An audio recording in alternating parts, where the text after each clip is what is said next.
Hello friends, good morning. कैसे हैं आप सब लोग। तो बहुत रिक्वेस्ट आ रही थी कि हमें बताइए कि किस तरीके से केक्स का रेट सेट करते हैं, कितने में बेचना चाहिए। तो देखिए, सबसे पहले मैं बता देता हूं, और बहुत से कमेंट ये भी आ रहे थे कि इसमें प्रॉफिट होता है कि नहीं होता। देखिए, मैं उन लोगों को ये बताना चाहता हूं कि सिर्फ आपको अगर ये प्रॉफिट के लिए काम करना है तो ये बिज़नेस आप लोगों के लिए नहीं है। कोई भी काम जब ही आपको करना चाहिए जब आपका वो पैशन हो, जब आपका इंटरेस्ट हो। पैसा हर काम में होता है, चाहे वो हम कबाड़े का भी काम करेंगे उसमें भी पैसा है, सुनार का काम करेंगे उसमें भी, वेल्डिंग का काम करेंगे उसमें भी, और चाहे हम बेकिंग का काम करेंगे उसमें भी पैसा हर काम में होता है। लेकिन पैशन ज़रूरी है। जैसे हमारा पैशन है, मेरा पैशन है कि मुझे काम करना अच्छा लगता है। हम 10,000 रुपये की सेल को 2 लाख तक लेके आए हैं। क्यों? क्योंकि मेरे को अच्छा लगता है काम करना। तो इसी तरीके से अगर आपका पैशन है तो आप काम कर सकते हो, प्रॉफिट ले सकते हो। इस काम में भी काफ़ी अच्छा प्रॉफिट है, काफ़ी अच्छा स्कोप है, लेकिन पैशन होना चाहिए। दूसरी बात, अभी तक चैनल सब्सक्राइब नहीं किया है तो प्लीज़ कर लीजिए, और नोटिफिकेशन को क्लिक ज़रूर करें ताकि आपको आने वाली वीडियोस के बारे में पता चलते रहे। तो हम बात कर लेते हैं कॉस्ट की। हम होम बेकर्स की मोस्टली यहाँ पे बात करेंगे। जो होम बेकर्स हैं, कॉस्ट बहुत प्रॉब्लम आती है उन्हें कॉस्ट निकालने में। देखिए, इतना बड़ा रॉकेट साइंस नहीं है, एक हल्का आइडिया आपको चाहिए कि किस तरीके से निकालना है। मान लीजिए ये हमारा एक स्पॉन्ज है, आपको 1 kg का केक बनाना है। हम ये स्पॉन्ज बनाते हैं 300 ग्राम प्रीमिक्स पाउडर से, जिसमें 15 ग्राम ऑयल जाता है। तो 300 ग्राम प्रीमिक्स पाउडर से, मतलब 300 ग्राम प्रीमिक्स पाउडर का आपको कॉस्ट निकालना है। मान लीजिए 150 रुपये का 1 किलो है, तो 100 ग्राम हो गया आपका 15 रुपये का, और 300 ग्राम कितने का होगा? 45 रुपये का। ये हो गया 15 ग्राम ऑयल ज़्यादा ज़्यादा आपका 2-3 रुपये का बैठेगा। ठीक है, इसमें सिर्फ ऑयल जाता है और ये प्रीमिक्स पाउडर जाता है, तो 50 रुपये का आपका स्पॉन्ज हो गया। 1 किलो केक में आपके अगर आधा लीटर क्रीम लग जाती है तो 60 रुपये की वो हो जाएगी, क्रश वगैरह आप डालोगे। ठीक है, तो ऑन एन एवरेज आपका एक केक जो हो गया 100 रुपये का हो गया। अभी तक सिंपल केक की हम बात कर रहे हैं, तो इजी हो गया ना। ऐसे ही अगर आप एग की रेसिपी लेते हो, एग स्पॉन्ज बनाते हो, तो एक रेसिपी में 4 अंडे हैं तो 4 अंडों का प्राइस, प्लस 100 ग्राम मैदा कितने की है, प्लस 100 ग्राम चीनी कितने की है। ठीक है, उसके बाद अब ये बेक करते हैं तो इलेक्ट्रिसिटी भी लगती है। तो ज़्यादा आपकी अगर ये 40 मिनट में बेक हो जाता है एक ओटीजी में, तो मेरे हिसाब से 1 यूनिट के आसपास लगता है, तो 7-8 रुपए की आपको इलेक्ट्रिसिटी इसमें लग जाती है। साथ में आपको लेबर भी देखनी होती है। अगर आप खुद बना रहे हैं तो कोई प्रॉब्लम की बात नहीं है। मान लीजिए आपने एक शेफ़ हायर किया हुआ है 10,000 रुपये या 15,000 रुपये में, तो एक दिन की उसकी एवरेज सैलरी हो जाती है। 15,000 का है तो मान लीजिए शायद 500 रुपये हो गई। 500 रुपये में वो 10 घंटे आप उससे काम लेते हो, तो 500 रुपये में 10 घंटे अगर आप काम लेते हो तो 50 रुपये उसके घंटे हो गए। ठीक है, 50 रुपये घंटा हो गया। अब 1 घंटे में वो मान लीजिए 5 केक भी बना लेता तो एक केक पे आपके 10 रुपये पड़ते हैं। ठीक है, आपकी बिजली हो गई, आपका लेबर भी हो गया, आपका इसमें रॉ मटेरियल भी हो गया। आपने इसमें 10-5 रुपये के मान लीजिए क्रश भी लगाया और साथ में कलर्ड बॉल्स वगैरह मिलाया, तो कुल मिला के बोर्ड वगैरह लगा के, बॉक्स लगा के, पैकिंग करके, ट्रांसपोर्ट भी कर लोगे, ज़्यादा ज़्यादा आपको फिर ये 150 रुपये का पड़ जाएगा एक केक। अब इसी तरीके से आप और केक्स की भी निकाल सकते हैं कॉस्टिंग। मान लीजिए फॉन्डेंट केक है तो आपको पता चल जाएगा कितने का है। दूसरा, बेचना कैसे है और कितने का बेचना है। सबसे पहले केक के जो रेट सेट करने होते हैं, आपको देखना है कि मार्केट में क्या रेट चल रहा है। कई जगह पे 200 रुपये का भी है, कई जगह पे वो केक 800 रुपये का भी है। आपको ये चेक करना है कि आपका स्टैंडर्ड कहाँ पे है और मैं किस लेवल तक का माल लगा रहा हूँ कि मुझे इससे कम्पीट करना है। मान लीजिए एक अच्छी शॉप है, उसके बाद हाई फाई शॉप है, लेकिन रॉ मटेरियल उसका भी वही है, आपका भी वही है, वो केक 1,000 रुपये में बेचता है।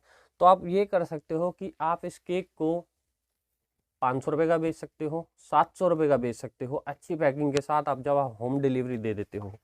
तो इस तरीके से आपको अपने रेट फिक्स करने होते हैं सिंपल केक्स के। जैसे मैंने अपना फिक्स किया हुआ है 700 रुपये किलो। सिंपल जो होते हैं पाइनएप्पल, मैंगो, बटरस्कॉच, वनीला, ऐसा नहीं है कि आपको इतने में ही बेचना है, आप चाहे तो 500 का बेच सकते हो, आपको घर से बेचना है तो। अगर आपको केक 150 रुपये का लग रहा है, पड़ रहा है, तो आप 300 का बेच सकते हो, 400 का बेच सकते हो, 500 का बेच सकते हो। ठीक है, तो इस तरीके से थोड़ा अपना रेट सेट कर लेते हैं। दूसरा, जब डिज़ाइनर केक्स आ जाते हैं, 2 टायर केक्स आ जाते हैं, तो टायर केक में एक तो आपका बड़ा बॉक्स जाता है, उसमें थोड़ी मेहनत एक्स्ट्रा लग जाती है, तो आप उसमें 200-300 रुपये एक्स्ट्रा ले सकते हो। क्रीम प्लस फॉन्डेंट केक्स आ जाते हैं, आपको पता है ये केक तो हम 15 मिनट में बनाएंगे, उसमें हमें लगेंगे 1 घंटा तकरीबन। तो क्या कर सकते हो आप, फॉन्डेंट का कॉस्ट निकाल सकते हो कि भाई मेरा 100 रुपये का फॉन्डेंट लग जाएगा, 200 रुपये की मेहनत और लगेगी। तो इस फॉन्डेंट के केक को आप, जैसे क्रीम प्लस फॉन्डेंट है, डिज़ाइन के हिसाब से 1000-1200 में दे सकते हो। उस पर टॉपर बनाने, एनिमल टॉपर है, मेल फीमेल हस्बैंड वाइफ ऐसा, तो 100-150 रुपये का एक टॉपर के हिसाब से उसको चार्ज कर सकते हो। नहीं तो आप ऑनलाइन भी वही डिज़ाइन चेक कर सकते हो कि इस टाइम मार्केट में उसका रेट क्या है। जैसे हमने पिनाटा बनाया था, शुरू में हमें रेट ही नहीं पता था, हमने चेक किया कि कौन सा कितने का मिल रहा है। कई जगह पे वो 1800 का था, कई जगह पे 1600 का था।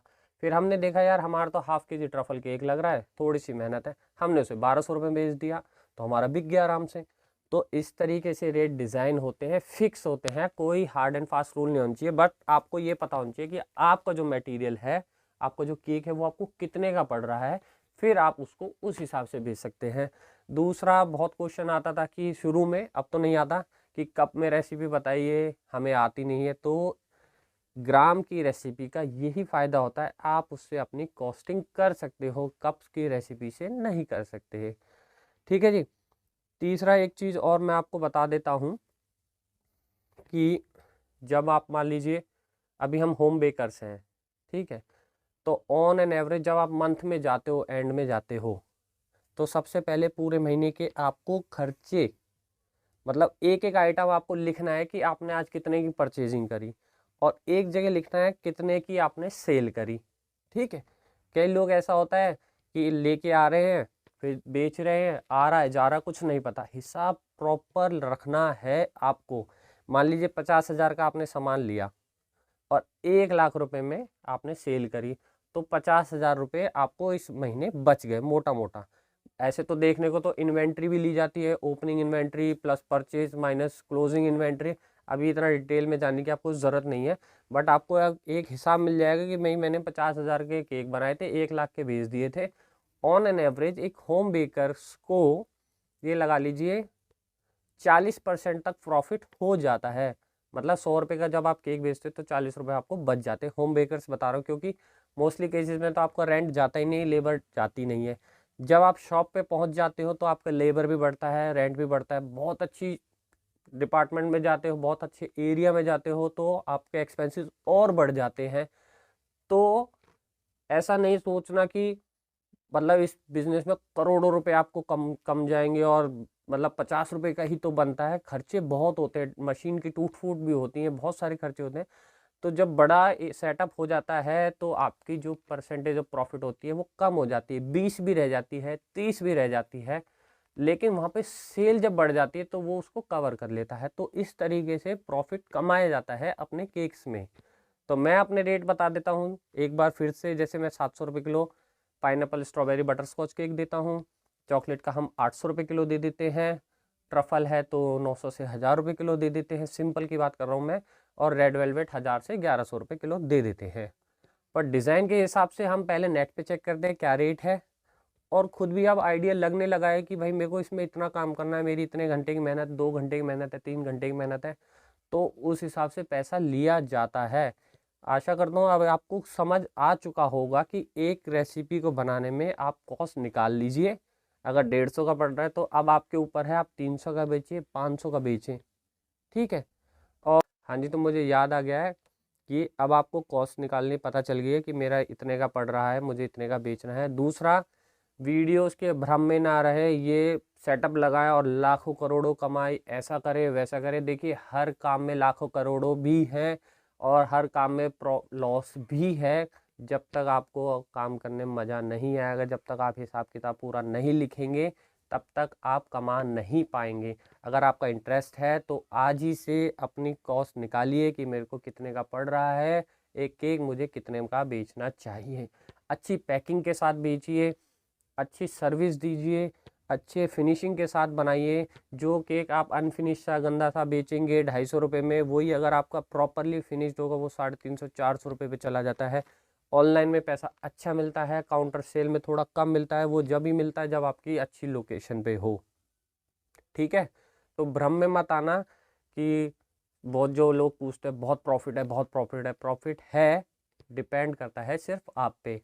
तो आशा करता हूँ आपको वीडियो समझ आ गई होगी, और बहुत छोटी मैंने बनाई है, मैंने कैलकुलेशन वगैरह कुछ करके नहीं दिखाई है, इसलिए कि क्योंकि फिर वो थोड़ा कॉम्प्लिकेटेड सा हो जाता है। बस आपको इतना याद रखना है कि आप पे कितने की कॉस्ट पड़ रही है केक को बनाने में ऑन एन एवरेज। सब चीज़ें नोट कर लेना, इलेक्ट्रिसिटी वगैरह ऑन एन एवरेज लेते रहना, फिर आपको पता चल जाएगा। और मंथ एंड में भी पता चल जाएगा। मान लीजिए 50,000 का खर्चा, 1 लाख की सेल, 50,000 की आपकी सीधे बचत हो गई। ठीक है, तो क्वालिटी कंसिस्टेंसी रखना, हमेशा एक ही क्वालिटी पे स्टिक रहना, अच्छा प्रोडक्ट देना, कभी ख़राब प्रोडक्ट मत देना कस्टमर को कि सोचा यार चला लेते हैं, ऐसा काम नहीं करना। अगर आपको आपका प्रोडक्ट लग रहा है ख़राब है तो मत यूज़ करो, डिस्कार्ड कर दो, कस्टमर को नहीं देना। एक बार कस्टमर गया तो दोबारा नहीं आएगा। तो आई होप काफ़ी है आज के लिए इतनी लंबी स्पीच, और चलिए देखते हैं आपको समझ आता है कि नहीं। वीडियो के कमेंट में मुझे पता चल ही जाएगा कि मैंने आपको समझाया और आपको समझ आया कि नहीं। चलिए फिर मिलते हैं किसी नेक्स्ट वीडियो में नेक्स्ट टॉपिक के साथ। तब तक अपना ख्याल रखिए, मस्त रहिए, फैमिली के साथ हैप्पी रहिए। Thank you.